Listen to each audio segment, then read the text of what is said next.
Hi friends, ഇന്നത്തെ വീഡിയോയിൽ Abu Dhabi natural history മ്യൂസിയത്തിൻ്റെ സെക്കൻഡ് പാർട്ടാണ്. Welcome back to my channel.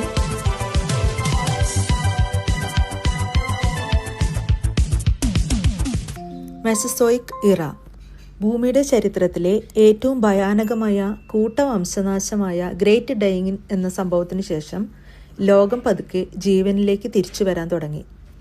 ജീവന്റെ പുനരുജ്ജീവനത്തിന് സാക്ഷ്യം വഹിച്ച മെസസോയിക് യുഗത്തിൻ്റെ ആദ്യഘട്ടമാണ് ട്രയാസിക് കാലഘട്ടം. ട്രയാസിക് കാലഘട്ടത്തിൻ്റെ തുടക്കത്തിൽ ഭൂഖണ്ഡങ്ങളെല്ലാം ചേർന്ന് പാങ്കിയ എന്ന ഒരൊറ്റ വലിയ ഭൂഖണ്ഡമായിരുന്നു. ഭൂരിഭാഗം പ്രദേശങ്ങളും കടുത്ത വരൾച്ചയും അതികഠിനമായ ചൂടുള്ള മരുഭൂമികളുമായിരുന്നു. കഠിനമായ ചൂടിനെ അതിജീവിക്കാൻ പരിണാമം പ്രാപിച്ച ജീവികളാണ് ആർക്കോസോറുകൾ. ദിനോസറുകളുടെയും ഇന്നത്തെ മുതലകളുടെയും പൂർവികരായിരുന്നു ഇവർ. കരയിൽ ആർക്കോസോറുകൾ ആധിപത്യം സ്ഥാപിച്ചപ്പോൾ സമുദ്രങ്ങളിൽ ഇക്തിയോസോറുകൾ പോലെയുള്ള ഭീമൻ ഉരഗങ്ങൾ വിഹരിച്ചു. കൂടാതെ ആകാശത്ത് പറക്കുന്ന ഉരഗങ്ങളായ ടെറോസോറുകളും ഇക്കാലത്താണ് പ്രത്യക്ഷപ്പെട്ടത്.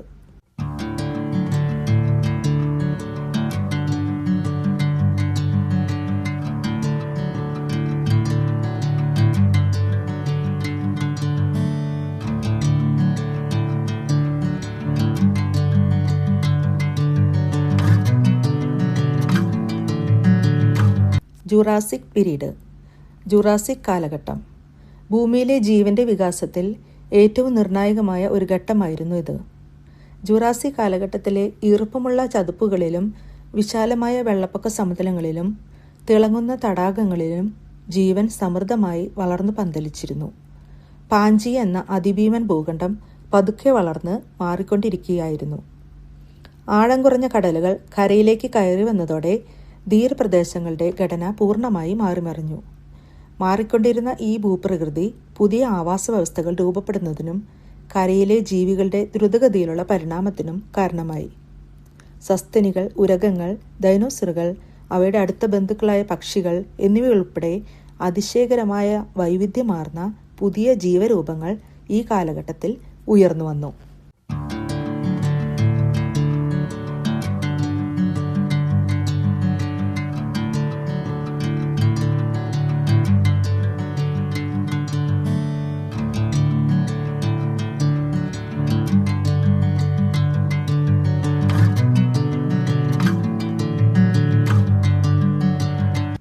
ഡോൺ ഓഫ് ദി ദിനോസേഴ്സ്, ഡൈനോസറുകളുടെ ഉദയം. ഡൈനോസറുകൾ ആദ്യമായി ഭൂമിയിൽ പ്രത്യക്ഷപ്പെട്ടപ്പോൾ അതിജീവനത്തിനായി പോരാടിയിരുന്ന അനേകം ജീവിവർഗങ്ങളിൽ ഒന്നു മാത്രമായിരുന്നു അവ. എന്നാൽ ട്രയാസിക് കാലഘട്ടത്തിൻ്റെ അവസാനത്തോടെ അവ ഭൂമിയിലെ എതിരില്ലാത്ത ഭരണാധികാരികളായി മാറി. ഈ ആധിപത്യം 16 കോടിയിലധികം, അതായത് 160 മില്യൺ വർഷങ്ങൾ നീണ്ടുനിന്നു. അർജന്റീനയിലെ ഇഷുഗലാസ്റ്റോ ഫോർമേഷനിൽ നിന്ന് ലഭിച്ച ഫോസിലുകൾ അവരുടെ ചരിത്രത്തിലെ ഏറ്റവും നിർണായകമായ ഒരു നിമിഷത്തെ വെളിപ്പെടുത്തുന്നു.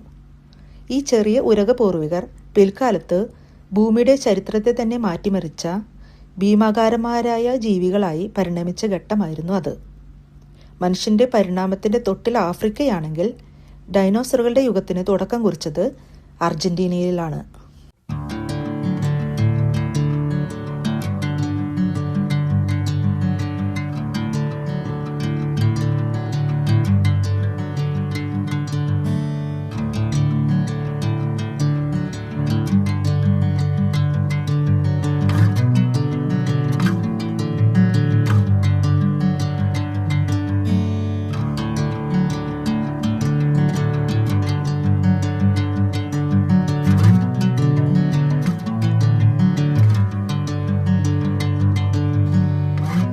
സൗരോപോഡ്സ്, ഭൂമിയിൽ ജീവിച്ചിരിക്കുന്നതിൽ വെച്ച് ഏറ്റവും വലിയ കരജീവികളായിരുന്നു ഈ ഇനത്തിൽപ്പെട്ട ദിനോസറുകൾ. ചെറുതും ഭാരം കുറഞ്ഞതുമായ തലകളാണ് ഇവയ്ക്കുണ്ടായിരുന്നത്. ഇത് അവയുടെ അസാധാരണമായ നീളമുള്ള കഴുത്തിനെ താങ്ങേണ്ടി വരുന്ന ഭാരം പരമാവധി കുറയ്ക്കാനായിട്ട് സഹായിച്ചു. എന്നാൽ ഇതുമൂലം അവയ്ക്ക് ഭക്ഷണം വായിലിട്ട് ചവച്ചരച്ച് കഴിക്കാൻ സാധിക്കുമായിരുന്നില്ല.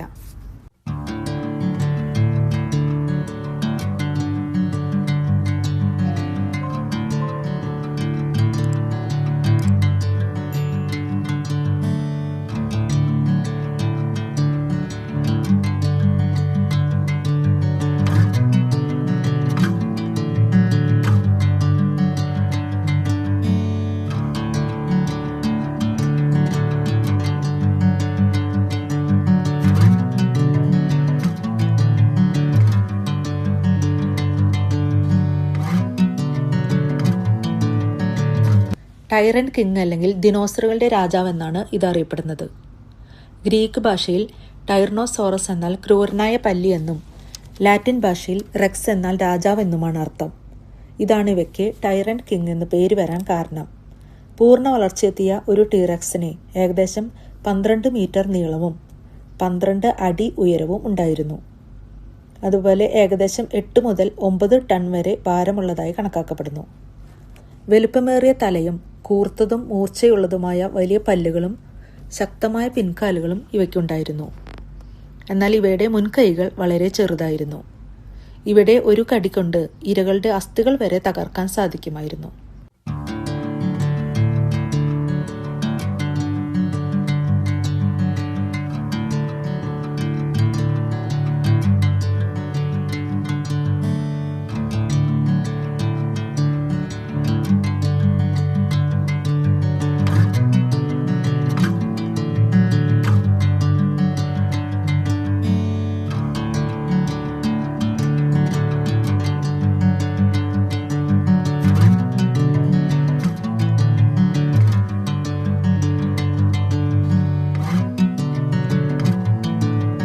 ഈ കാണുന്നത് 66 മില്യൺ ഇയേഴ്സ് എഗോ, അതായത് 6,60,00,000 വർഷം മുമ്പ് ഭൂമിയിൽ പതിച്ച ചിക്സലബ് എന്ന ഭീമൻ ചിഹ്നഗ്രഹമാണ് ദിനോസറുകളുടെ വംശനാശത്തിനും ഭൂമിയിലെ ജീവജാലങ്ങളുടെ ചരിത്രം തിരുത്തിക്കുറിക്കുന്നതിനും കാരണമായത്. അതാണിത്. മെക്സിക്കോയിലെ യൂക്കാറ്റൻ ഉപദ്വീപിലാണ് ഈ ഉൽക്ക പതിച്ചത്.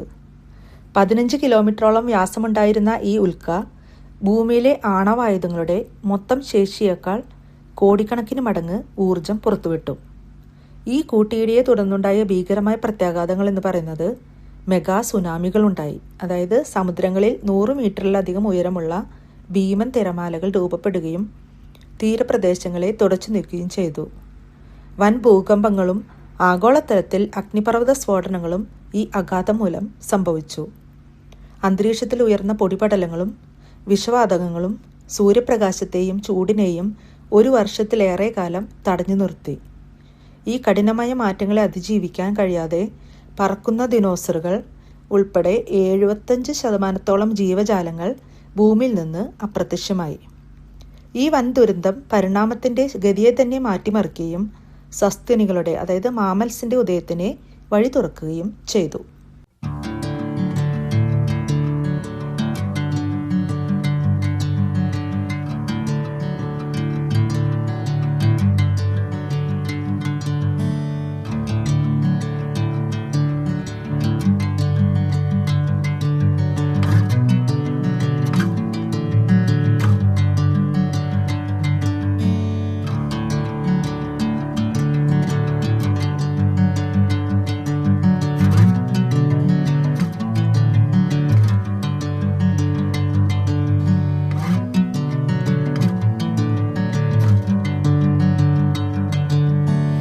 Welcome to the paleo lab.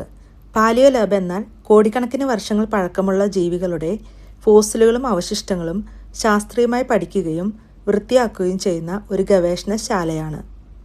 ഖനനത്തിലൂടെ മണ്ണിൽ നിന്നും പാറകളിൽ നിന്നും കണ്ടെത്തുന്ന ജീവികളുടെ അസ്ഥികളും ഫോസിലുകളും പ്രത്യേക ഉപകരണങ്ങൾ ഉപയോഗിച്ച് കേടുപാടുകൾ കൂടാതെ വേർതിരിച്ചെടുക്കുന്നു. പണ്ടുകാലത്തെ ജീവനെക്കുറിച്ച് കൂടുതൽ മനസ്സിലാക്കാൻ പാലിയന്റോളജിസ്റ്റുകൾ ഫോസിലുകളെയാണ് പഠിക്കുന്നത്.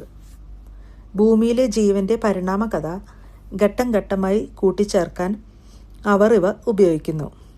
മിക്കപ്പോഴും ഫോസിൽ മൃഗങ്ങളെ ഇന്ന് ജീവിക്കുന്ന ജീവിവർഗങ്ങളുമായി താരതമ്യം ചെയ്യുന്നത് വഴി പണ്ടുകാലത്തെ പെരുമാറ്റ രീതികൾ നന്നായി മനസ്സിലാക്കാൻ പാലിയന്റോളജിസ്റ്റുകൾക്ക് സാധിക്കുന്നു.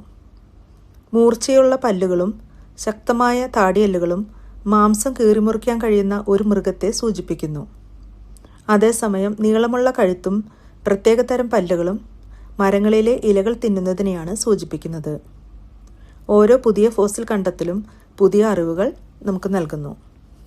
Every fossil tells A story, അതായത് ഓരോ ഫോസിലും ഒരു കഥ പറയുന്നു.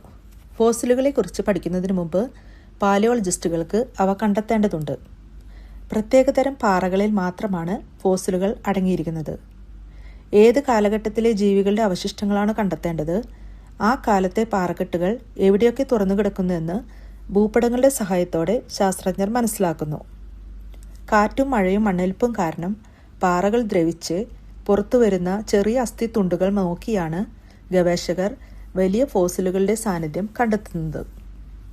അന്യം നിന്നുപോയ ജീവികളുടെ ഫോസിലുകളെ കമ്പ്യൂട്ടറുകളുടെ സഹായത്തോടെ 3D രൂപത്തിലാക്കി മാറ്റാൻ ഇന്ന് സാധിക്കുന്നു.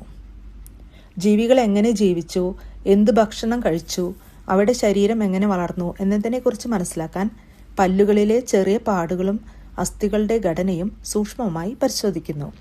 ഡാക്ടിലിയോസെറസ് അമോണേറ്റ് ഫോസിലുകൾ പണ്ട് ജീവിച്ചിരുന്ന ചുരുണ്ട പാമ്പുകളുടെ കല്ലിച്ച രൂപങ്ങളാണെന്ന് മധ്യകാലഘട്ടത്തിലെ മനുഷ്യർ വിശ്വസിച്ചിരുന്നു. ചരിത്രപരമായി ഇവ സ്നേക്ക് സ്റ്റോൺസ് എന്നാണ് അറിയപ്പെടുന്നത്. അമോണേറ്റ് ഫോസിലുകളുടെ പുറന്തോടിൽ കാണുന്ന സങ്കീർണമായ വരകളെയാണ് സ്യൂച്ചറുകൾ എന്ന് വിളിക്കുന്നത്. തോടിൻ്റെ ഉള്ളിലുള്ള ചെറിയ അറകളെ ഇവ വേർതിരിക്കുന്നു. അറകളിൽ വായുവും വെള്ളവും ക്രമീകരിച്ച് അവ വെള്ളത്തിൽ പൊങ്ങിക്കിടക്കുന്നു. അമോണേറ്റുകൾ ചുരുണ്ട തോടുകളുള്ള ഒരു തരം കടൽ ജീവികളായിരുന്നു. ആദ്യകാല ജുറാസിക് കാലഘട്ടത്തിൽ ഇവയുടെ വൈവിധ്യം വൻതോതിൽ വർദ്ധിച്ചു.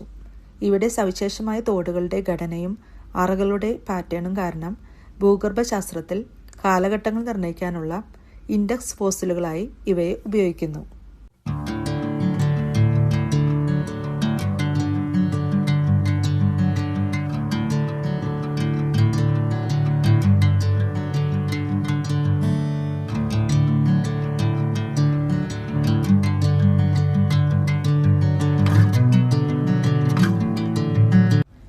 അപ്പോൾ എല്ലാവർക്കും ഈ വീഡിയോ ഇഷ്ടമായെന്ന് വിചാരിക്കുന്നു. ഇഷ്ടമായെങ്കിൽ ലൈക്ക് ചെയ്ത് അഭിപ്രായം കമൻറ്റ് ബോക്സിൽ എഴുതണേ.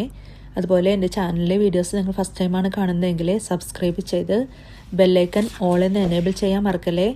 അപ്പോൾ ഇതിൻ്റെ നെക്സ്റ്റ് പാർട്ടുമായി വീണ്ടും വരാം. Thanks for watching.